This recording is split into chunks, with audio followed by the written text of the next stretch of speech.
বলো। প্রিয়াঙ্কা মণ্ডল। তোমার বাড়ি? রঞ্জনপুর। আর তোমার বাবার নাম?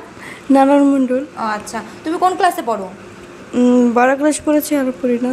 ও 12 ক্লাস অবধি পড়েছো, তার মানে দেখতে পাচ্ছ ও 12 ক্লাস অবধি পড়াশোনা করেছে, তার মানে ওর হ্যাঁ ওর কিন্তু ব্রেনটে কোনো প্রবলেম নেই, ওর বেশি প্রবলেমটা হচ্ছে পায়ে।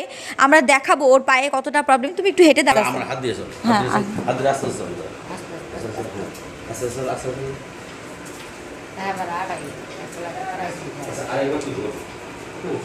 আচ্ছা প্রিয়াঙ্কাকে হাঁটানো হচ্ছে এখন।